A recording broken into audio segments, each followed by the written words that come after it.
Hi, I'm Lou with another episode of My Car Story, and today our good friend Claude Ohanesian has a great 40s car for you. Claude, what did you bring today? A 1940 Lincoln Zephyr Continental.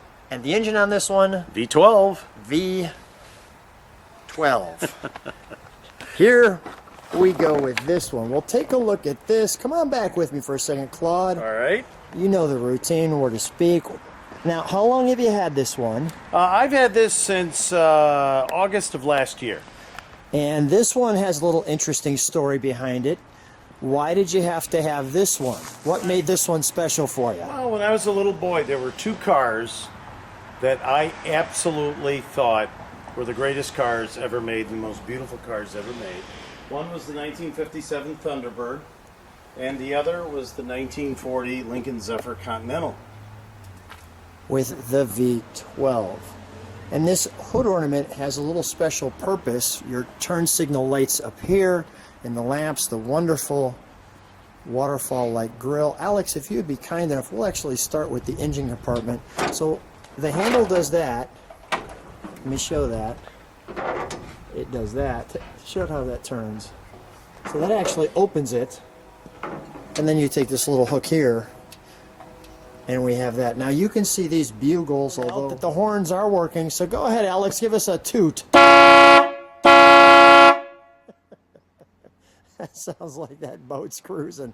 Wow. Very, very nice. Look at that. And we put it in the sun. Even the train horn was working for us, and that's pretty much what it sounds like when it's coming at you in the background.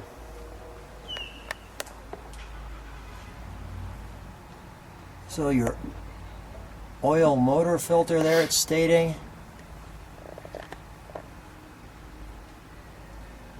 Big horns. This is how you check the level. For what? Oil level. Really? Your float. Is that right? There's That's no pretty dipstick. cool. No dipstick. All right. Interesting how the water goes straight into the valve cover head there, the flat head. And also I want to just show these features here, which I think I can get close to. There. And I'll just go up there.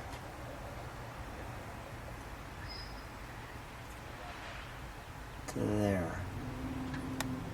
I think that worked well. Okay. Let's, while we're here, let's fire it, shall we? We'll kind of go in a little different order. One of the things that's kind of neat is you can see the grills here. Right. Almost look like gills. Yeah, gills to the side there, giving it some breathing room. So when the air comes in through the radiator, this radiator here, it has some see the mechanism all here, the sounds.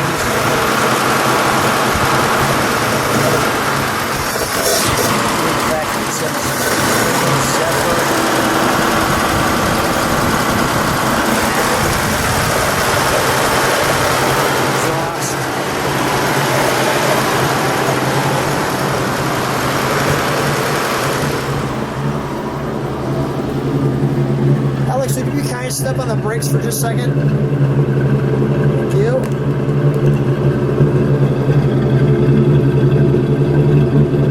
Go ahead, give it a little rev.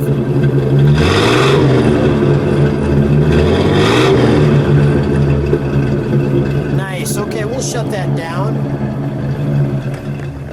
Alex, if you'd be kind enough to close that. Look at, you can see both of us in there. All right, very nice. Right. All right, so to open the trunk compartment area, there's these two hand pieces, and it lifts up like that. so. There's your trunk area. And that's actually what the head would normally look like. So these are polished, and that's like cast iron. That thing is heavy. You're going to have to trust me on that because I'm not going to lift that. It just comes down and closes up. Such an interesting compartment where we put our petrol. Step back with me a little bit. Let's just show that back end like so. We'll come back a little farther to show you that. How do you like driving this one? It's just a wonderful car to drive. Was it everything you thought it was going to be? Absolutely, and more. This, of course, was Edsel Ford's dream car. Really? This was the car that Edsel Ford, although he's the one who designed the Model A, the Lincoln was Edsel Ford's dream car. And this was his complete design, his complete thought. It looks very European. It's very sleek. It's beautiful. Let me take a look while you're talking. Come on up with me. Of course, the word Continental Kit came right here. Is that right? From Yeah. this? So the reason they called it the Continental Kit, which you saw on many cars in the 50s, Sure. like the 56 Thunderbird, the 53 Packard Caribbean. Yes. You know, the bottom line is it came from this, the Continental Kit. The Continental back end. Right. Let me show it from the side. I have to walk back a bit to do that. Claude, let me have you come towards me because I've got you right in the middle of the door. Okay. Thank you. Yep. Let me just try to do this. I'm going to try to step up on this piece here. Maybe that'll get us a little. And again, it looks very, very European. There's our shot I'm looking for. That's a good looking car right there. No American car looked like this. They were a little bit more chubby, a little more boxy.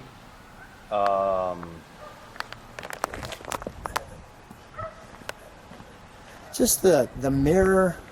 Look at the design to hold the mirror.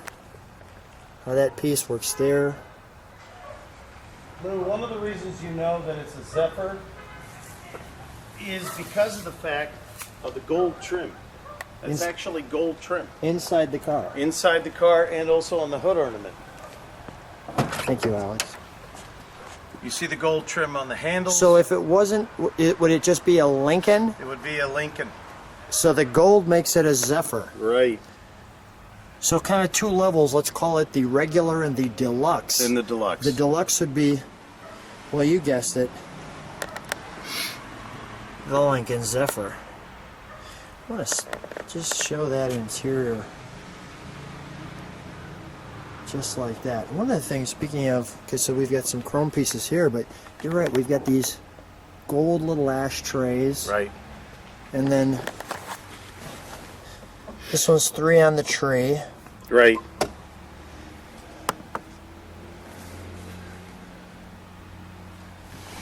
So how long was it when you were a little boy did you figure out the difference between a Zephyr and a regular Lincoln? Oh, Right away. I actually became an adult when I figured out the differences between the two. Yeah. That's really pretty neat. Alex, do we have that Lincoln manual in the glove box too? If you could grab that. You know, nice 2-prong handle here. Let's just show what that looks like. That's pretty cool. Let's just crack open a little bit. Show me. Nice. Go to. There's some pictures in there, isn't there? This is how they used to do it.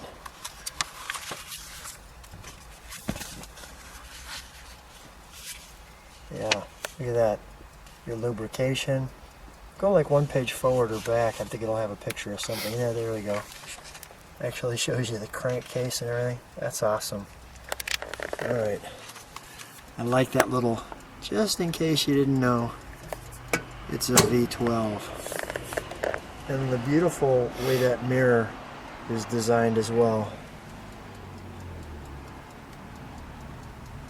We got 7s up on the board, 87777. Nice. Good for the car. Good for the car. Good for the car. Beautiful clock and everything else. Well, As you can see, the car has won many awards, including an award from the Classic Car Club of America.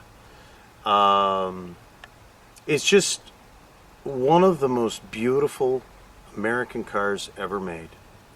And Edsel Ford was a genius, a designing genius. He saved Ford Motor Company. Although Henry Ford was a great man, in the first part of the Ford history. In the second part of the Ford history, he became very pig-headed about the Model T, and it was Edsel that basically came up with the idea of the Model A to keep in competition with Chevrolet and other automotive companies. But this was his dream car that he worked on probably for 5 or 6 years. And then when it finally came out, it was just unbelievable. It was a smash. And then, of course, we hit the war, and unfortunately, Edsel died in 1941 of stomach cancer. And which is very sad. And they had to. Henry Double Toothpicks was basically at war. He was a soldier, and they went back. Knudsen was in the army serving Franklin Roosevelt, and they brought him back. They brought Henry Ford II back from the war to run the American Ford Motor Division for airplanes. And Edsel had promised a bomber once an hour to be made, and they did it. But nevertheless, this car, unfortunately, was short-lived because of the war. So this was in 1940. They came out in 1941s. Those were only Lincoln Continentals. They were not Zephyrs. And then 1942 had a different look, which I don't think was as sleek as this. And then, of course, they didn't make them until 1947 again. But to me, this was the most beautiful American luxury car ever made. You know, it's always fun getting together with you because I know you're a historian as well, so it's great to hear the history. Thank you. What a treat. My pleasure sharing this one with everybody. If you like it, hit the thumbs up, subscribe. Claude, always a pleasure having you on my car. Always a pleasure to be with you, Lou. You're a good friend, and I thank you for considering this great car to be on your great show. Thank you, Claude.